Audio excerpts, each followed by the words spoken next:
Okay, so now I'm live on YouTube. So, hello to everybody who's on YouTube. Hello to everyone who's on Podbean. This is the Vintage Gardener podcast. This is what I refer to as the gardening show.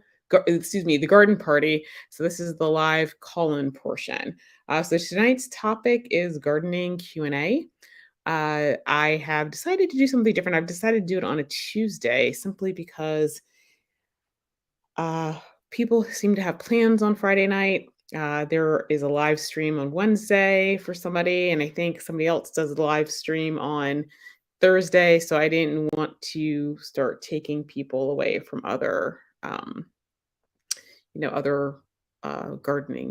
gardening people. So I see that one person is watching on YouTube. I cannot see who that is. But hello to everyone who's on YouTube. Hello to everyone who's on Podbean. So tonight's topic is gardening Q&A. So we're just doing just general gardening question and answer. So if you want to call in on Podbean, for those of you guys who are on YouTube, there is a link to Podbean, or you could leave a question in the comment, and I will grab your comment and put it up on the screen, and I'll read it so everybody can get the benefit of your question. So my gardening thus far is going pretty good. I have pretty much hardened off all of my hardy annuals and um actually not all of them, but most of my hardy annuals as well as my vegetables. So which is fun. I'm going to be planting out all of my cool other vegetables like my onions, my leeks, my broccoli. I have two different types of broccoli. I've got spinach. Oh, hi, Emmanuel. How are you? Let's see, I can show your comment. Hi. um, and so I'm getting ready to plant all of that out. And let's see, I've got the yarrow pretty much hardened off. I have some foxglove that potting up into larger containers, and then I'll start hardening those off. So, um, we'll see if anybody has a question. Like I said, you can leave a question on YouTube, or if you're on YouTube, you can use the link to Podbean, and then you can actually call in, and we can do this like old fashioned radio. The Podbean, it is an app, but you can use your Facebook credentials to log in. Okay, so oh yeah, so let me say I have to read the little disclaimer thing. So defamatory, harassing, obscene, or racist content is prohibited. So that includes comments too. Please be respectful when participating in the live show. And of course, if you guys are on a Podbean, just be mindful of the fact that by using the call-in feature, you understand that your voice may be recorded and published by the host. So just fair warning. I hate to have to read those kind of disclaimers in, but I have had some really interesting problems on Podbean. So let's see. I'm trying to figure out. Let me see if this is working. Now, I do know some people said that they were coming, but they're not here. So, who's on YouTube besides Ultimate? Emmanuel says, how is everything growing? It's doing good. We got like 3 days of rain recently, and so a lot of the vegetables are actually a good inch taller than what they were. Tonight before the show, I just went out and I sprayed everything and gave it some fertilizer. So that because I hadn't fertilized it in a while. So it's supposed to be drying out over the next couple of days. So I'm hoping that everything will start putting on some growth. And actually, let me check the weather forecast. Because let's see. It looks like tomorrow's going to be about 58 degrees, and then we dip down to 39. And then it looks like Friday is going to be 63. Saturday is going to be in the 70s. And it looks like the temperatures after that will definitely be trending up. It looks like we're going to get a few days that are in the 70s. So I think once we start getting those warm temperatures in the day and at night, I think everything will really start to start picking up in terms of growth. So that's how my stuff is going. What about you? It's been raining here in South Florida. Oh, hold on, let me share this going. It's been raining here in South Florida. Yeah, I don't know. It seems like a lot of people are getting a lot of rain. I'm not really sure what's going on with that. It's my mom's in South Carolina and she's getting rain, and it's kind of weird because we don't always usually have the same type of weather patterns. So, hello to the other three people who are on YouTube. It's gardening Q&A, so if you guys have any gardening questions or you just wanna chat, just leave a comment, or you can join me on Podbean for and call in and we can chat, which is always kind of fun too. Let's see. I was in hold on a second. Let's see if I can share this one. So you were in the middle of Ultimate Gardener says I was in the middle of recording and then it started to pour. Yeah, that probably got kind of noisy. Yeah, it's been when the rain's been coming down, it sounds like people are dropping like rocks on top of my on top of my house. Um, it's a little sometimes it's a little bit concerning, and I've got skylights in my run room, and I'm always terrified that uh one of is something is gonna like break the windows and come through. Okay, so does anybody have any gardening questions? I can see there's 5 people on YouTube. Don't be shy. That's what I'm here for. Go ahead and type your questions in. Let's see. Okay, so hi to Gardens RME. So Gardens RME, what does RME stand for? I'm really curious. Let's see. Old McGarn says, and when it's about to rain here, the water droplets are so huge. Yeah, the times when I visited Florida, I felt like the rain was, I went in August and I felt like in August, like when it came down, it really came down. Let's see. Oh, he's saying hi to Gardens RME. So Gardens RME, what are you growing? First off, Gardens RME, where are you gardening? Because I've seen you on other chats, but I don't think I realized I don't think I ever knew what state you were from. So where are you gardening?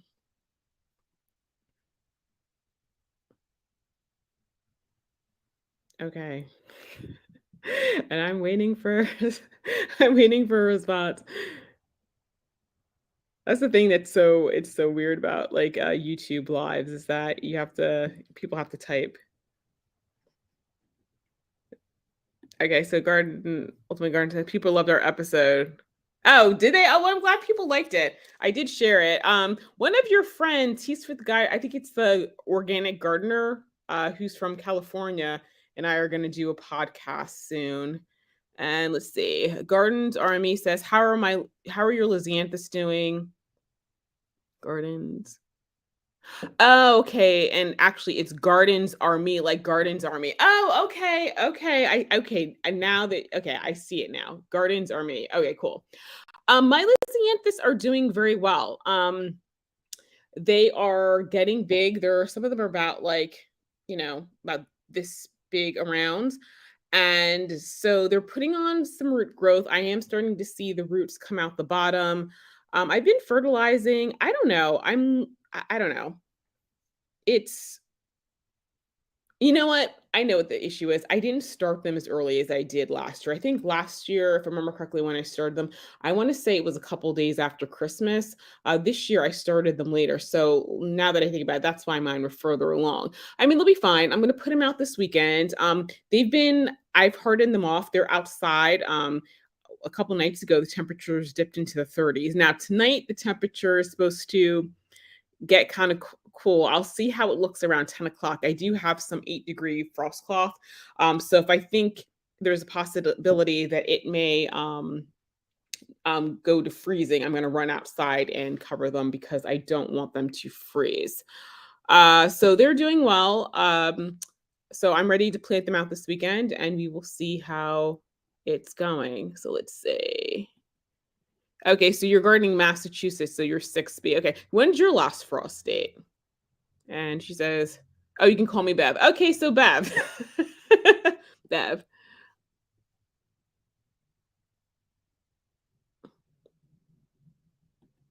Oh, he's a gardener you know, but he's in someone you've collaborated with ever so heavily compared to others. Okay. Yeah, you do a lot of collaborations, Manuel. No, that's good. It's fun to talk to other people. I like hearing what everybody else is doing in their garden. Okay, so Emmanuel, what are you growing right now? And Bev, what are you growing right now?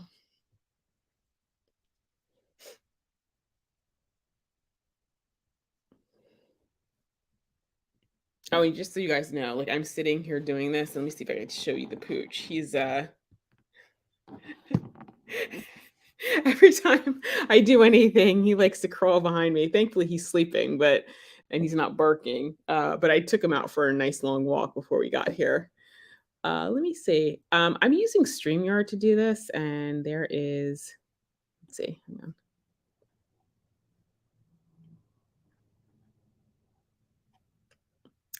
Oh, I know but he's a decent gardener. Some of the child, yeah, that's fine. I don't have an issue with chatting. I don't have an issue with chatting people. We're doing ours, I think, next Monday. It's going to be live on Instagram. So, yeah. So he said he had questions, so that's fine. So, yeah, this week work. Just he wanted to do it yesterday, but this week at work was really hectic. Okay, so Manuel says he's currently growing bush beans, okra, and enjoying my companion planting with tomatoes, Swiss chard, kale, and other fun ones. I tell you what, there's sometimes I would love to be in Florida because you've already got tomatoes. Emmanuel, like okra, that's one of those types of plants that I'll be quite honest, I can't I can't get past the slime factor of it. So how do you cook it so you don't have the slime with it?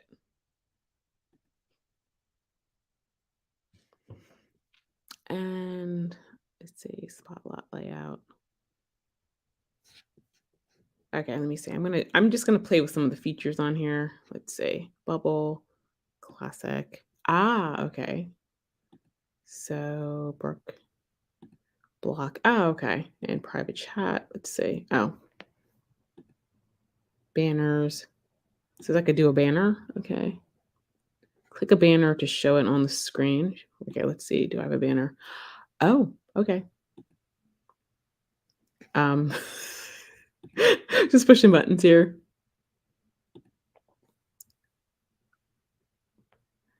You would ask about my last frost day. I'm not sure, but I put my seedlings out by Memorial Day. I've started tomatoes last Sunday and they have germinated well. Now under grow lights, Lysianthus are, and I guess there's another part of the comment. You know what, Bev? Even though like I'm in Massachusetts, I mean, excuse me, I'm not in Massachusetts. You're in Massachusetts, and I'm in New Jersey. For the past couple years, I've actually been putting my cold stuff out, like my tomatoes and stuff, out by Memorial Day because for the past couple of years, for reasons I do not understand, we've actually gotten some temperatures close to freezing at night. And so I didn't feel comfortable putting my stuff out. So I actually did wait till Memorial Day. I'm trying to do my hardening off in stages so that way I can start go ahead and planting stuff because at this point I've got 2,000 seedlings started and I don't want to have to wait until, the end of, May to start doing everything because it'll take me too long. Okay, let's see. Oh, the Lysianthus are doing well too. Oh, well, that's good. How many varieties of Lysianthus did you grow? And Emmanuel says, I don't eat okra either, but my neighbors love it. You know what, Emmanuel, somebody said that there is a way to reduce the slime. And I'm just trying to figure out what that is. Somebody said like deep frying it or maybe, I don't know, coating it in cornmeal. I don't know. All I know is that my mom tried getting my sister and I to eat it when we were younger and it just didn't work out. And eventually she stopped trying that. Oh, yeah, let's see. Oh, and Emmanuel and Bev, what type of tomatoes are you guys growing? I'm curious because actually, you know what? Let me go get my tomatoes because I just got a bunch of packs from Baker's Creek. Hang on.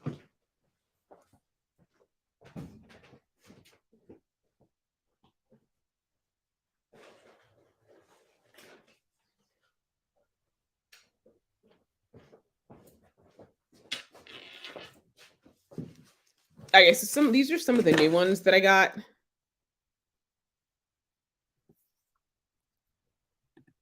Okay, so Manuel says, I like how the plant looks and how pretty it looks, but mainly because my neighbor loves them. You know what?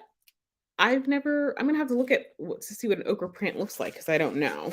Let's see. So this year, with tomato. Oh yes, you know what? Let's talk about tomatoes because last year I did an experiment with the tomatoes to see what in terms of taste. Um, Hands down, the best tomato last year, the best tasting tomato is called Sun Gold. I decided to try that because Casey Lawrence from the Lawrence Garden channel, is that what they're called now or something like that?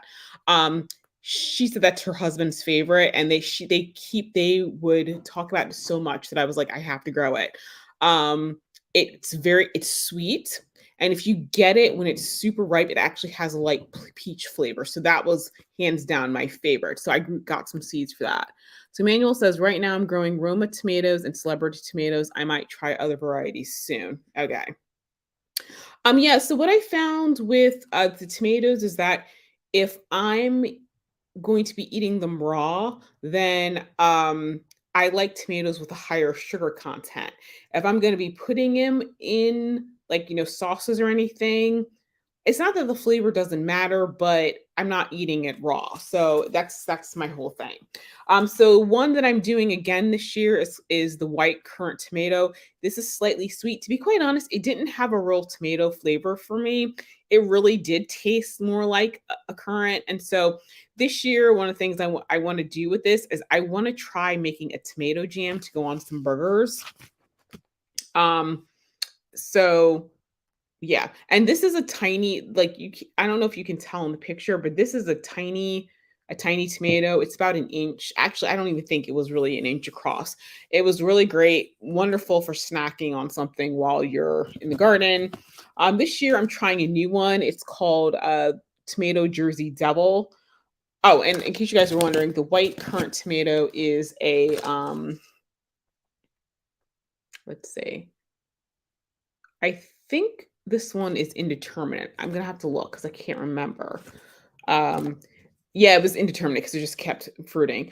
This one is called Jersey Devil, and so this is a 90-day one. It's indeterminate. So it says that it's a vivid crimson plum tomato from New Jersey, and so it's equally suited to eating fresh and sauce. And it said it's 6 inches long and it's meaty. So I'll be trying some sauces with that.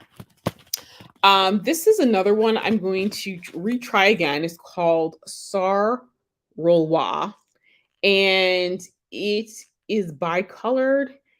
And it says it's sweet, fruity, and complex flavor with just the right acidity. And it's got a tropical sweet with high antioxidant content.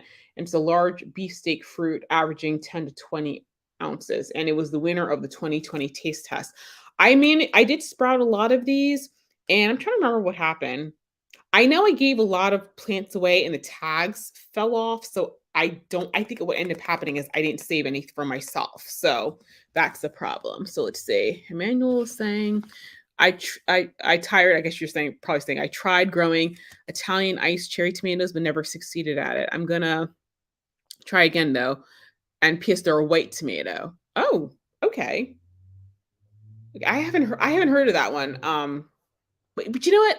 I discovered first off, there's a World Tomato Society, which I didn't know. And there are like over 500 varieties of tomatoes. And so I feel now I feel like I need to test them all. Um, hey Bev, are you doing what type of tomatoes are you doing, Bev? Okay, so let's see. Gardens Bev says Roseanne Black Pearl. Ooh, is that the Lisianthus? I saw that one and I was thinking about it. I definitely want to see how yours turn out. And then you're doing Arena 3 Blue Picotee. Okay. And then let's see, there's Arena Gold Pelleted, which are all hybrid Lisianthus. Oh, those were nice. Okay. And what type of tomatoes are you growing? That's the next question. I'm gonna try this one again. It's tomato green giant. Last year I did 2 green tomatoes. I did this one and I did green zebra. Only thing is that once again my tags fell off and I don't think I actually saved any of these for myself. So I ended up with the green zebra, which I had before. And it's a little tart. So I'm gonna try this one because it says that it's like a massive. It says it gets the fruit is a pound, and it said it's emerald green fruits, sweet and juicy. So I'll try those. Actually, I probably should have started these already. Um, and then let's see. I'm gonna try tomato blue cream berries, and it says a stunning cream amber cherries with purple blue splashes on the shoulders, delicate complex flavor, and it's prolific. So we shall see. And let's see. Oh, and I got 2 packs of these because I grew some last year, and one of my former coworkers, I gave some of these to her because her little boy um, loves going out in the garden to grab tomatoes. This is a spoon tomato. These are the size of a green pea, and it's considered to be micro mini. And they say that it had classic red tangy tomato taste, and I don't know. I don't know if it's the New Jersey soil because both she and I found it to be more on the sweet side. So I liked it. They don't give you a lot of seeds in this packet, and so I got 2 packs just to make sure that we, have enough. Because she told me that when she goes out into the garden, basically her little boy goes straight to the bush. I don't think any of these actually made it inside, or if they did, it was very few. So let's see. Bev says she's growing black semen. It's a big beef, black beauty, brandywine yellow, millionaire, and Dr. White yellow. Oh, okay. Now I've seen brandywine yellow. I don't think I got to taste that one last year.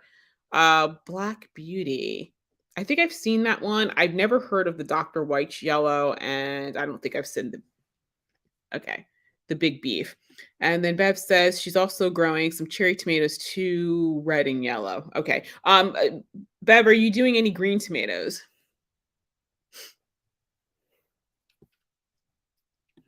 And Emmanuel says, have you ever grown tomatillos? I grew them for the first time this year and they did amazing for me. You know what? I haven't. I guess I probably should. I don't know why I've never tried it before.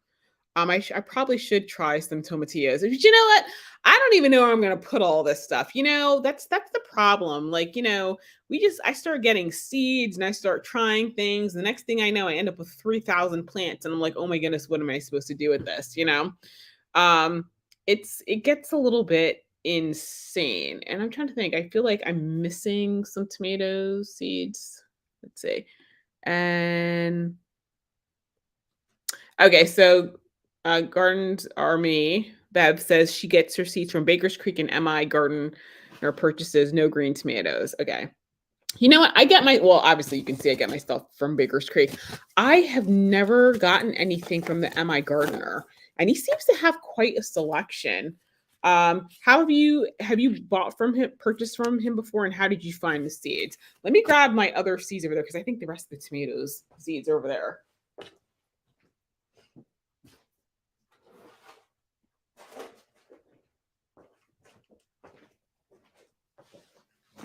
Okay, so let me look in this pack and see what else I got.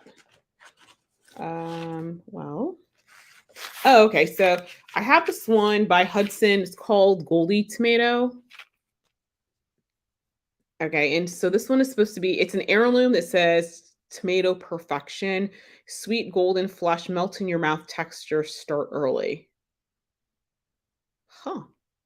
Melt in your mouth texture. Well, I can't wait to see that one. Okay, so Bev says first time growing from MI Gardener this year. Okay. Let's see. I'm doing red noodle beans. I grew some green noodle beans, and when they say yard long, they really are 3 feet long. So, I can't wait. I'm going to start these inside. The thing is, these grow super fast. They really do. Um, so I have to time that just right. Oh yeah. So here is the Sun Gold pull cherry tomatoes. So I think the other thing I liked about the tomatoes is I do sometimes tomatoes can give me like a little bit of acid reflux. This one was low acidity, so that's why I would grow this one. Let's see. That's dark star zucchini. Let's see. Oh, here we go. I got Eva Purple Bell. This one is by Southern Exposure Seed Exchange. And so it is let's see, it's an heirloom from the 1800s. It's German, 78 days from transplant. And so it does well in hot, humid areas. So, Emmanuel, you might want to try this one out. It's a medium-sized deep roast slicer, all-purpose tomato. And he says, unfortunately, I have to go. Oh, I wish you could stay longer. Wishing you the best, bro. I could talk to you later soon. Okay, yes, talk to you soon too, Emmanuel. Go ahead and I know you probably have to do some homework. Remember those days. Okay, Bev says nighty-night. Okay, and for the other, like, there's 6 people on here. I know you guys are lurking. I don't bite, I promise. Let's see. I'm also doing Georgia Streak. And this one is a 91-day bicolored beefsteak tomato. This weighs up to 2 pounds with striking color and great flavor. 2 pounds seems like that's a big tomato. So it's yellow and red inside and out. Wow, that's 2 pounds. Hey, Beth, have you ever grown a tomato that was 2 pounds? Because I'm really interested in that. I can't wait to see that one. Okay, let's see. Then I got honey drop cherry tomato. Let's see. And it says snack all summer on these sweet golden cherries, high yielding, start indoors. So we'll see. And Bev said that's going to be huge. I know. Because I know the size of a beefsteak, but 2 pounds. I mean, I don't know. That seems to me like it's almost like be the size of a small cantaloupe. For any of you guys who are out there watching on YouTube who are just not that big for sure. You mean not? Hold on a second. Not that big as a small. I don't know. Well, some of the cantaloupes I had were like some of the like personal size cantaloupes were kind of like fit in your hands. I don't know. I think that seems like it's going to be.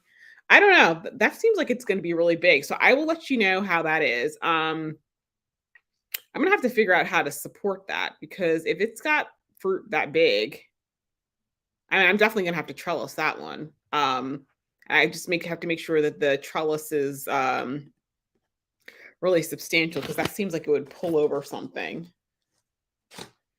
Again, Bev says I've never grown that big for sure. Yeah, I know. So then I have Garden Peach. And this is another one by Southern Seed Exchange. And this one says it has slightly fuzzy skin and pink blush. And so it truly resembles a peach. It's split resistant and it says 2 to 3 ounce fruits with sweet flavor. It says will ripen indoors when picked pale green and it's indeterminate. So actually, hold on. Did I grow some of these last year? No, I don't know. I got a lot of seeds on it. So I need to find a good mix of like how many tomato plants I should grow because I don't want to like overdo it like I did last year. So I think that's it for the tomatoes. I'm growing fewer varieties this year, but I'm trying some new things this one I've done before. It's baby butternut squash. Really nice. The vines are short and it's like a personal butternut squash. I love it. And I'm going to try this one. It's called a container zucchini. So this one only gets, how big does this one get? Oh, and actually, you know what? This seems like it only takes 48 days to harvest. So this is one I probably should succession plant maybe. And then let's see. And then I have tall snap peas, magnolia blossoms. I'll have to start more of these. And then You know what? I have amaranth, and I always grow these as flowers, but I think these are actually these are edible. So, for those of you guys who are watching, has anybody ever eaten amaranth? I think another name for it is called callaloo. So, if you have, just let me know. Okay, let's see. Gardening with Princess says, I love the baby butternuts too. They're so cute. They really are. They really are. And the thing is, they're not as difficult to cut as the regular butternut squash because sometimes, because with the butternut squash, I actually went out and bought a meat cleaver to chop those things because it's ridiculous. Um, and Bev says, I always end up with too many tomato plants, but I share them with other gardeners. I do. Well, when I'm starting them, my former coworker likes a lot of tomatoes, and she likes the ones that we did last year. So, especially with the tomato, the sauce tomato, the New Jersey double, I'm going to be starting a lot of those because I think she usually grows like 50 plants. But the thing is, with my coworkers, they like to eat the tomatoes, but they're not into growing it. So they've all told me that if I had excess produce, they'll gladly take the produce, but they won't take the plants. All right. And then I'm doing some sweet winter squash delicata. I like this. This is going to be so tasty. And then let's see. So Bev says, my amaranth reseeded for me, never tasted the leaves. You know what? I'm kind of wondering, will any of my amaranth reseed? It's just because I have mulch down, that sort of thing. I just don't think there's enough ground contact for me to have, to get reseeding. Gardeners, I find, are generous givers. It depends what we're giving. It all depends. Yeah, but yeah, when it comes to vegetables, I have no problems giving because I usually end up with way too many.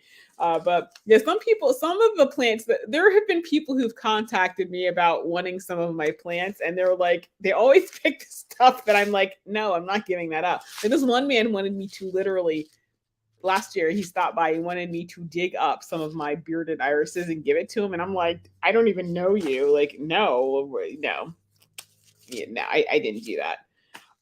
Let's see. I see another comment. Come on, listen. Some of the stuff you have to understand something. Some of the stuff you have to understand something. Okay, I am single. Which means I don't have a husband looking at me cockamamie me if I spend a lot of money on plants. So the thing is, some of the stuff that I'm buying, I don't talk about cost. I mean, if people were to ask me privately, I would tell them, but I'm not like spending, a buck or two for some. Some of the things they're actually fairly expensive. So, and especially when I'm getting them established, there's certain plants I am not going to dig up an expensive plant and like divide it, and that sort of thing and potentially damage it because I do tend to spend some good money on my plants. So yeah, no, I wasn't, I was like, no, that's all good. So I'm sorry, I mean, like this year I will have like plant seedlings that I will have too many of them, so I will do like there's some like plant swaps, and those, yeah, I will give some away. And there's some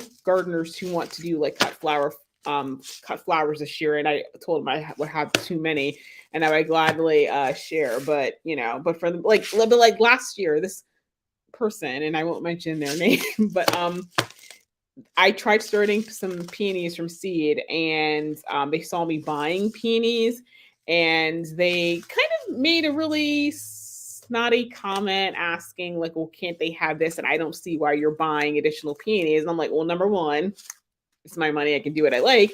And number two, I was like, yeah, actually, I need about like 100 additional peonies to finish off what I had. So I was trying to be nice about it. I want to be too snarky about it, but okay. And so gardening with princesses, I'm with you. I wouldn't do that. I know.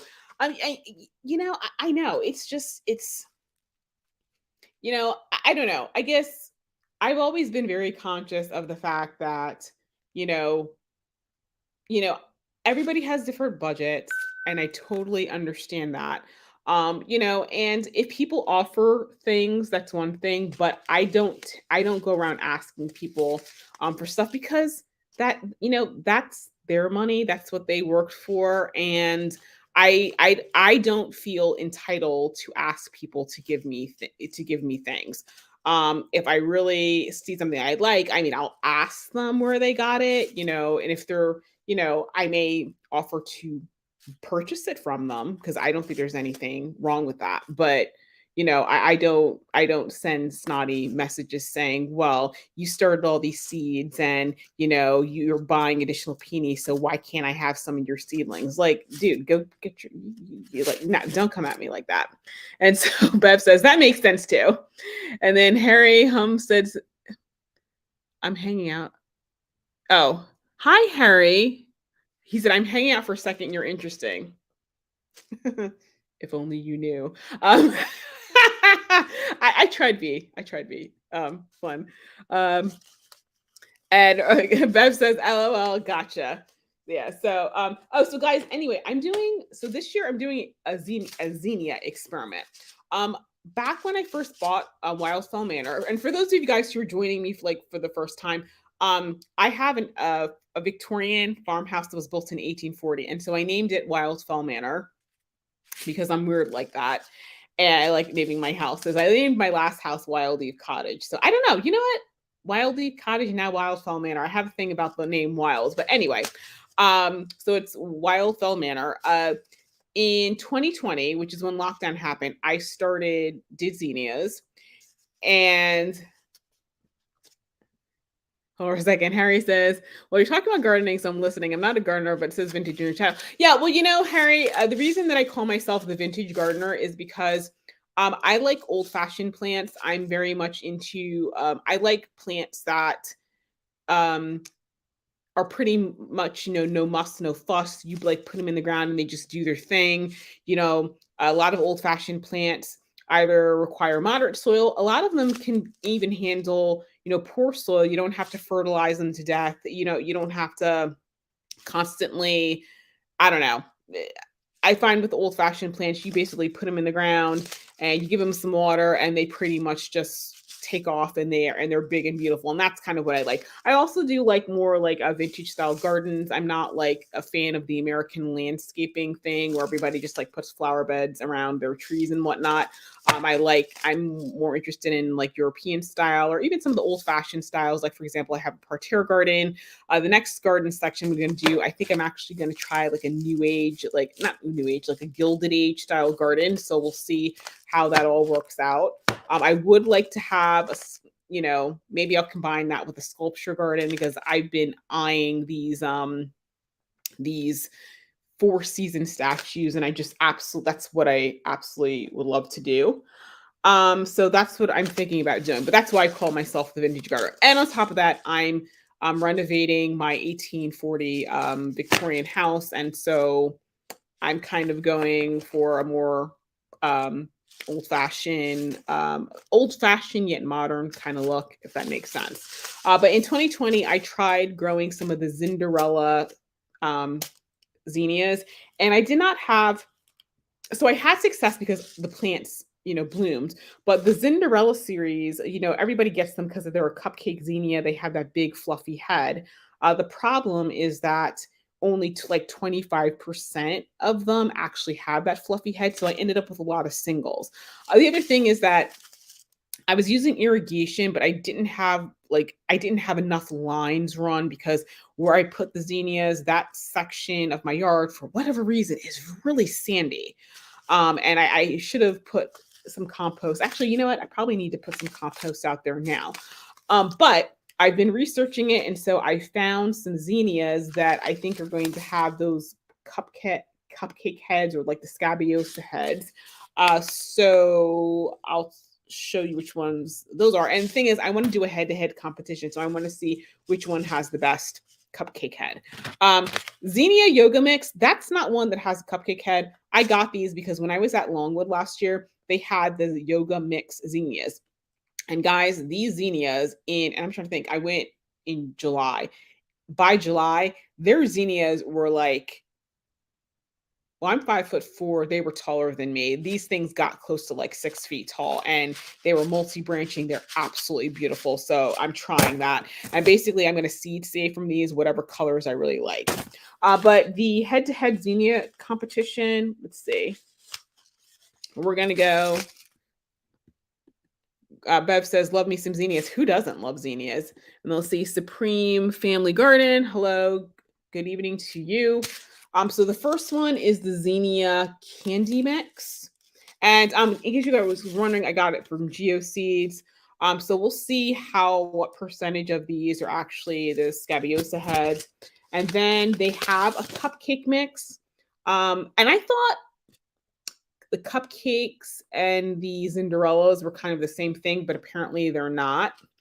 And then last but not least, the Crusto formula. This one, I think what they're saying is that 75% of these are going to have the cup, like that double head.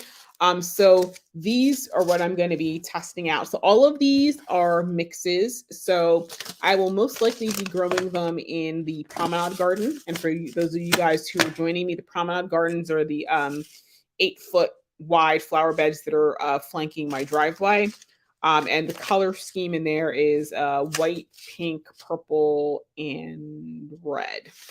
So these mixes will go in there. And basically, if I see colors that I like, I'll just, bag the heads. So that way next year when I grow them, I'll have like, if I want to separate them out or put them some other places in my garden.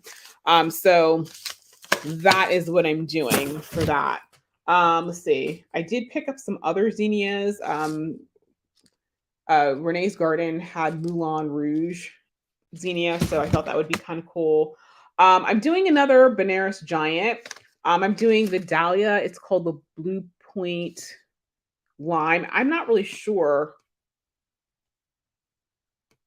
You know what? I don't know why it's got the lime in there, but that's what it's called. So we'll see. I don't remember if I got because the thing is, I still have Benares Giant Lime last year, which I have to say did not do well for me. I'm going to try it again because I think that might have been user error on my part because for those of you guys who've been watching my channel will know that I grew some cafe creme foxglove and I had them in one section of my garden and the tag says that they get between 24 to 36 inches and I planted them kind of close together hoping that they would be a little shorter, and for reasons that I do not understand, all of those ended up being well over 5 feet tall, closer to the 6 foot. And so they shaded out a lot of stuff behind it. So in the green bed, nothing in that bed did really well because of the foxglove. So it doesn't look like those foxglove are supposed to be perennials, but they really don't look like they survived the winter. And if they did, maybe they're just taking a while to get established. But I'm actually going to dig them up and put them at the back. So I think the Benares Giant limes were in that bed and they just really didn't do well. So I'm hoping once I take out the tall stuff and they're getting full sun, I'm hoping this year everything will perform well. So let's see. Oh, this is another amaranth I'm trying is a green thumb. I'm going to start these soon because probably next week. And then I'm doing Zinnia Queen Lime Red, which is probably one of my favorite red zinnias. Let's see. I'm doing the Whirligig Mix Zinnia. Don't know where I'm putting it. I think this is a shorter one. And then let's see. Oh, I have another amaranth called Green Cascade. So I think that if I remember correctly, I think the difference between Green Cascade and Green Thumb is that the Green Cascade is one of the ones, it's kind of like the dreadlock amaranth, whereas the Green Thumb, I think this is one of the spiky ones, more like closer to Celosia, if that makes sense. So I'm going to grow one in one green bed, one in the other. And then let's see. I think these are Delphinium. Oh, and I'm going to, once again, I'm going to do the Mission Giant Yellow Marigold, which is going to be a fun one. And then I'm trying this new marigold that I saw on GeoSeeds called Nocento Lime Green. So we shall see. This is going to go in the green section. For those of you guys who are joining me for the first time.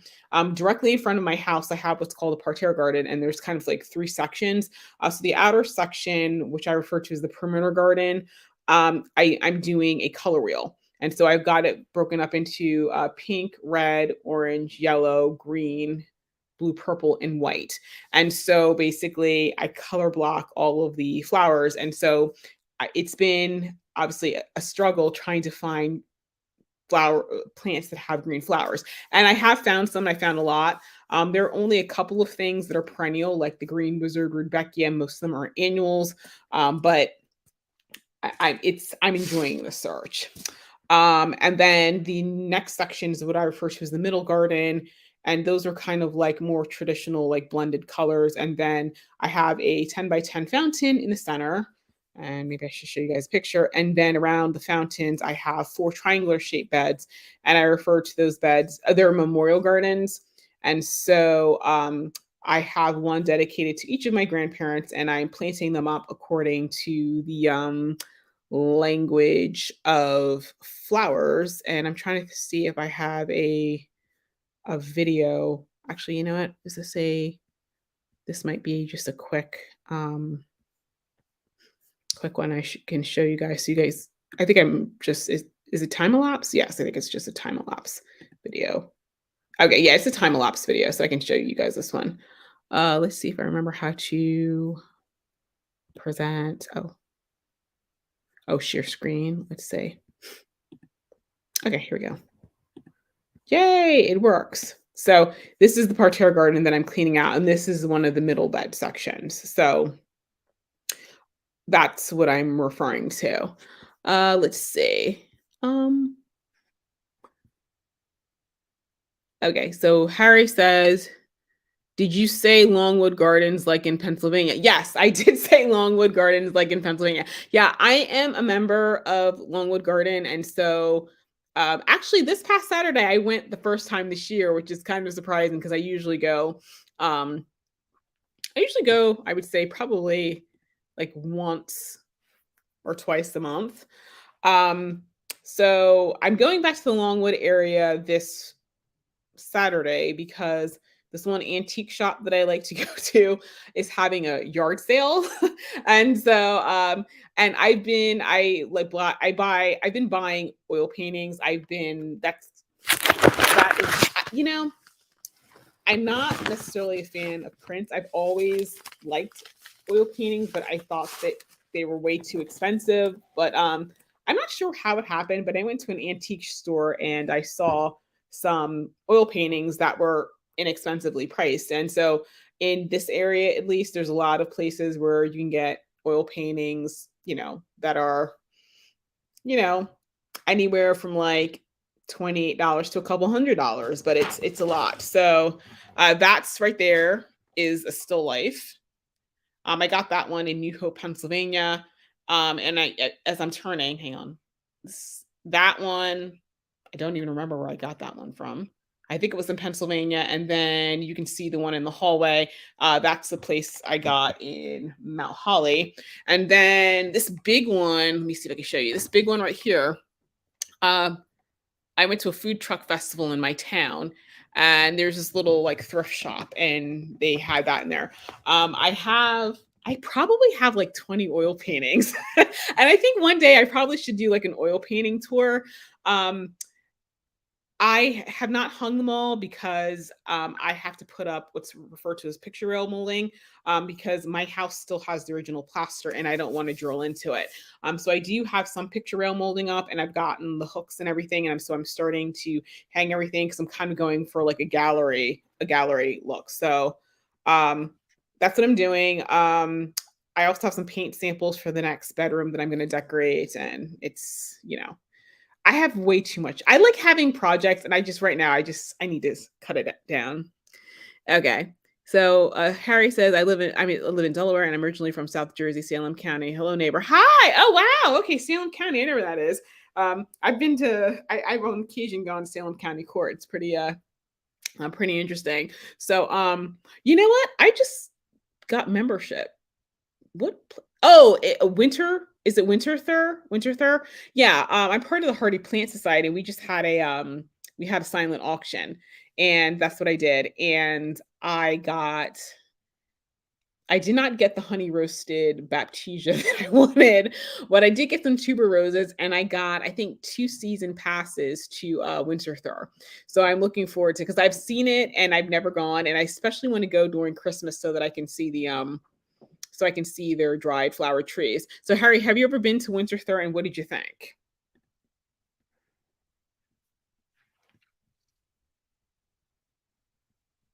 Hey Bab, I got a question for you. So with where you live in Massachusetts, like are you on a farm? Are you in a in a development? What's your growing? Like what's your space like?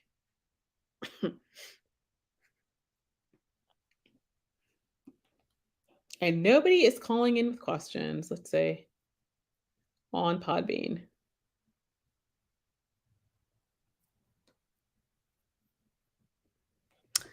Okay, let's see. Okay. Oh, so Harry says yes. I'm assuming you mean yes, you've been to Winter Thur. Did you like it? I mean, is it like how big is the garden? Oh, and also, have you been to Mount Cuba? Because that's another place I'm planning. I would like to try to visit this year.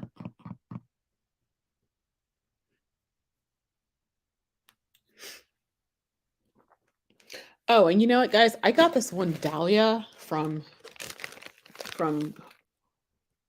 um was it Home Depot? And it's called Fire and Ice Lemon. But when I look online, it seems like it's chartreuse, so it's got like some green streaks in it. So I'll try this one out. You know what? I try not to get too many dahlias because they're not like hardy in my zone, and I don't like feeling like having to dig them out um and you know, store them and that sort of thing. So I'm just waiting for everybody to respond. And while I'm doing it, that guys, you guys know, for those of you guys who've been with me for a while, you guys know that I'm really into heirloom chrysanthemums. And are a couple of places um this year that if you would like to try them, you should definitely should go because they have some really let's see, they have some really great stuff. So let me show you the first one. The first one is Clara Joyce. Um, Clara Joyce. Okay, and so they have a lot. Some of these are from King's Mom, some of them are not, but like for example, Moonbeam is definitely one. Mount Shasta is definitely another one. Apricot Alexa, I had that one. That was really beautiful. And actually, I may have to. Oh, it is sold out. Oh, dang it! Dang it! Because I don't know if mine has survived. That's kind of unfortunate. I should have. Well, you know what? I'll keep checking back because sometimes they make them available later. Seaton's du jour was a lovely one. But yeah, so if you're looking for those like King's types mums, they have a great selection. The other thing with them is that you can do, let's see, like there's a couple sizes, like they have one plant, they've got 4 plants, and they've got 8 plants. So, you can order how many you want. And then let me see. The other one, oh, there's this new guy. Um, or how do you spell Oregon?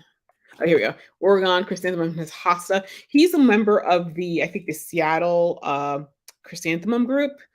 And so he just started up this year and he has a lot of stuff. And I've ordered a bunch of things from him. You do have to do like a 10 plant minimum, which is really easy for me. They're all like $5 a piece.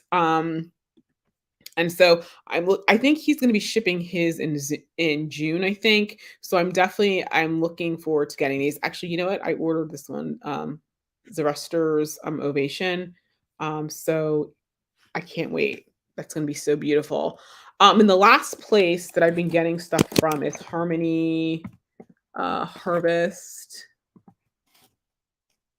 Farm. Okay, here we go.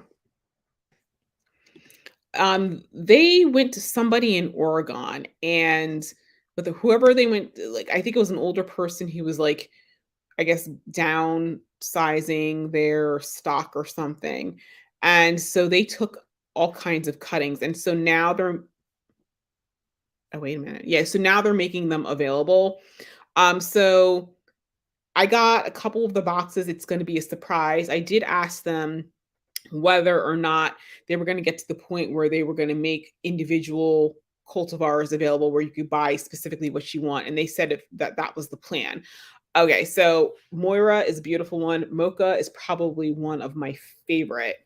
Um, it was absolutely stunning.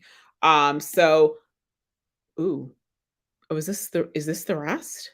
Oh, okay. I didn't see this at all. Okay, I'm gonna have to go through this list. The one that I'm looking for that nobody has, and I'm ticked off with myself because I had it and I inadvertently killed it, is called Shizuaki. And I'm probably gonna have to email one of the groups I'm part of and ask them, does anybody have one? But anyway, guys, King's Mums, like they're open for like a week in January and they sell out. But these are other places where you can go ahead and get them now. So if any of you guys are interested in getting into that, those are some those are some those are some resources. So okay, oops, let's see. Okay, Linda A says you love Mount Cuba, but you need to visit Nemours Estate. I am planning to do that. And Harry says, when the third is okay, it's a chord. Third is okay, it's a chord. And what kind of tour you're talking about? I went during Christmas, so I did not see any of these springtime or summertime flowers. It is not Longwood. Well, oh, well, I mean, hey, listen, you know what?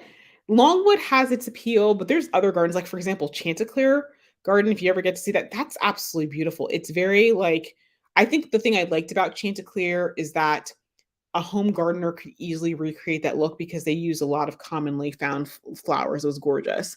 Harry says, that was supposed to say winter third. Oh, okay.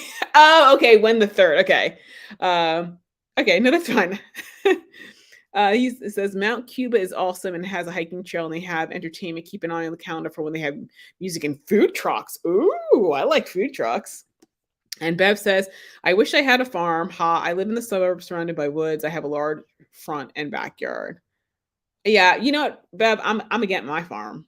Okay. And Harry says, very good live. I'm glad I stopped by. We'll be checking you out from time to time, watching your videos in the future. Take care. Have a good evening. Good night, Harry. And then let's see. Bev says good night. Okay. So guys, I'm going to do a last call for questions and then I'm going to go pot up some of my foxglove because they've outgrown the little 512 trays. Actually, you know what? Let me go show you guys my 512 trays since you guys are here.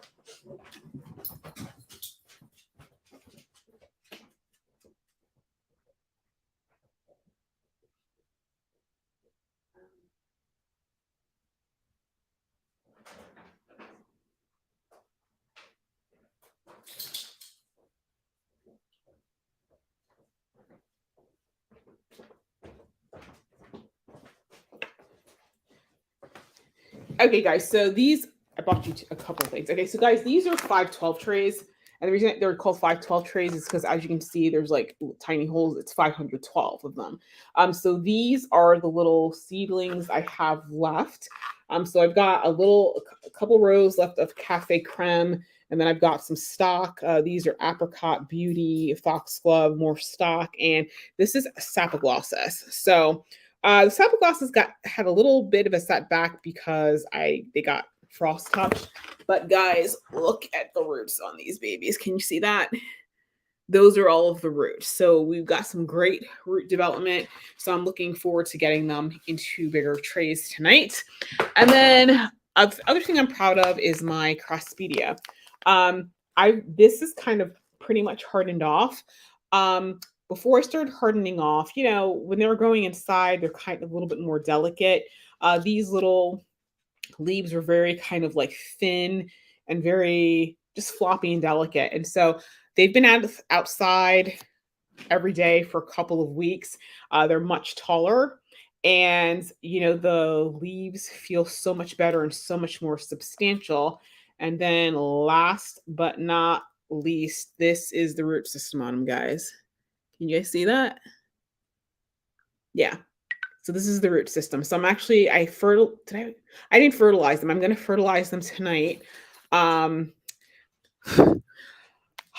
Part of me wants to get these out in the ground. I think I'm going to wait until mid-April to put these out just to make sure that they don't get destroyed by any frost. But they've been handling some, pretty cold temperatures. So yeah, I'm really excited. I winter sowed these one year and they came up and I was actually able to plant them out in the yard, but for whatever reason, I think whatever it was I had in the yellow section just overtook it to the point that it never thrived. So I'm hoping, since I've started it out earlier, and if I get it out like mid-April, I'm just hoping that it'll give it some time to kind of like get established and get going before the perennials take over, because that was the one issue I noticed with a lot of my annuals last year, is that they seem to have been overcome by the perennials, because the perennials were very vigorous. So I'm going to try, like, in April, come April 1st, I'm going to be starting the rest of like my zinnias and everything,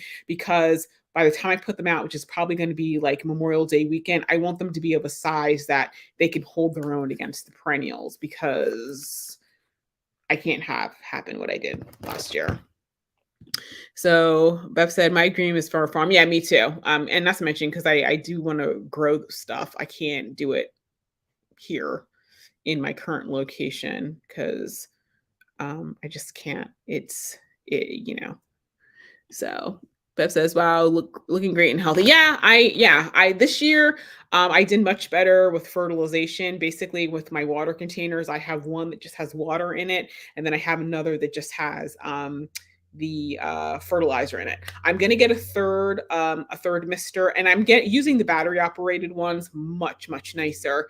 I'm gonna get a third one because with the stuff that I'm starting, I do like when they start once they sprout, doing bone meal for a few weeks to get the roots developed, and before I switch to a regular fertilizer. So that I'm going to have three. I'm going to label them, and this is no you've gotten insane levels when you've got three different misters with like water, one type of fertilizer and a different type of fertilizer, but that's just what happens.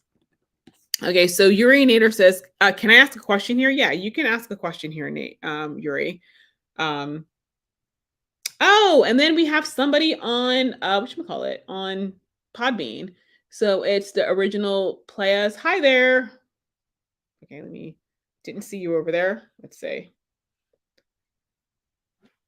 You say hi back. Hi. Didn't see you in here.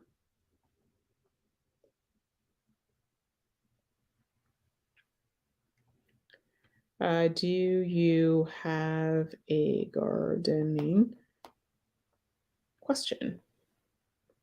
Okay, we'll see. Yes. So Yuri, go ahead and ask your question.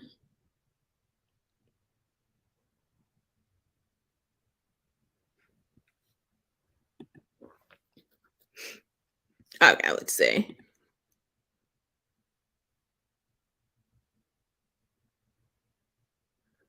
Can human feces act as a natural fertilizer to the soil? My neighbor defecates in my backyard when I'm sleeping. No, don't do that. No, that is nasty. Okay, first, that is nasty, okay? That is just straight up nasty. Um no. No. Um no, don't.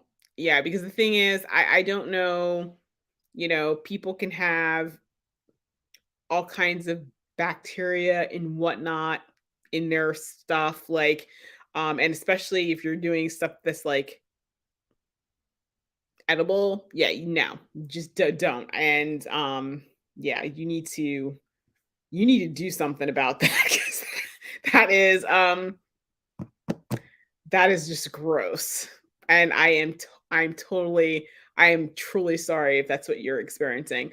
No, in terms of natural fertilizers, like, for example, when you if you have a lawn, when you cut the lawn, the leaf clippings, grass is has a lot of nitrogen in it. Your plants need nitrogen, phosphorus, and potassium. You can put the grass clippings back in there. If you have leaves from your trees, use like a leaf shredder.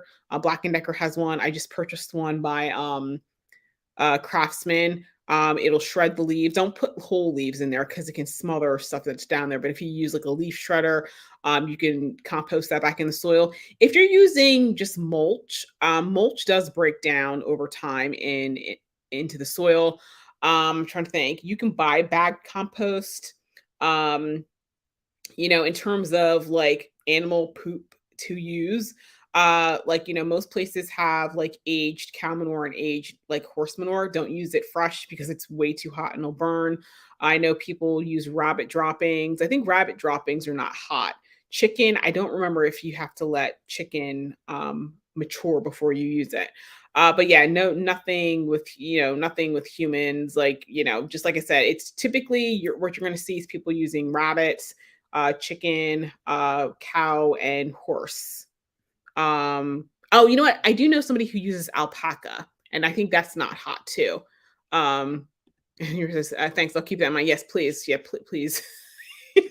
Please. There's other things. The other thing is you can compost, table scraps. So for example, if you have lettuce or something, like, yeah, lettuce, like, if you have like, for example, tomatoes that are gone bad, or, I'm trying to think what's other things. Like, for example, like, for example, when have pumpkins and I cut them open and I scoop out the seeds. Like, I compost that most, like peppers, like with the peppers, you may cut off like the ends of it. You'll clean out the little ribs, and so things like that, like banana peels is a good one you can use, and that'll add potassium to the soil. Eggshells, when I crack eggs, I save them all. I rinse them out. You can, because they have calcium in them, you can put them in your blender and pulverize them and put them in your vegetable garden. It'll help things like tomatoes and squashes and that sort of thing, so they don't develop like blossom and rot. Coffee grounds, I have coffee grounds. I use those all the time. Roses love coffee grounds. Tea bags, like open the tea bag, empty the stuff out. That's great. If you have a wood burning stove, which I do, the ash in there, you can make an ash tea, to give like plant the vegetables calcium. Be very leery of putting it in your soil because it does raise the pH. It makes your soil more alkaline, which is not necessarily a good thing. But if you want to make a tea to spray on your like tomatoes to help with and squashes to help with blossom and rot, that's a good thing.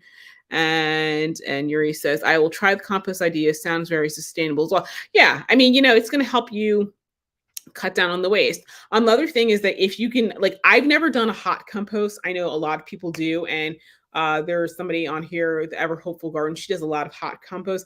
If you can do a hot compost, even when you pull weeds, you can put them in the hot compost because the heat of it will actually destroy the seeds. So yeah, there's lots of stuff that you can do. I don't eat eggs, but I like to buy eggs oh, okay, well, let's not talk about throwing eggs. Okay. Okay, so in addition to being a gardener, I'm also an attorney. Like, yeah, we're not egging people. No, that's no. We just don't do that. That's yeah, yeah. We don't egg people here. So anyway, guys, that is it. Let's see. Anybody else have any questions before I go? So, Bev, I don't see you talking, and I don't see Princess. So I guess you guys have all signed off. So, thank you to everybody who joined. Oh, actually, no, let me check back on here. Okay, so nobody else has any questions on the on Podbean. But guys, thanks for joining me. I will probably do another live podcast. Let's see. Yuri says, my friend actually recommended this channel to me. Do you know Joe? He said he knows you personally. I know a number of Joes. I mean, you would have to be more specific. I probably know like 10 or 15 Joes. I really, I don't. Nice live. Thanks, Bev. Joe Mama. Okay, we got a comedian here.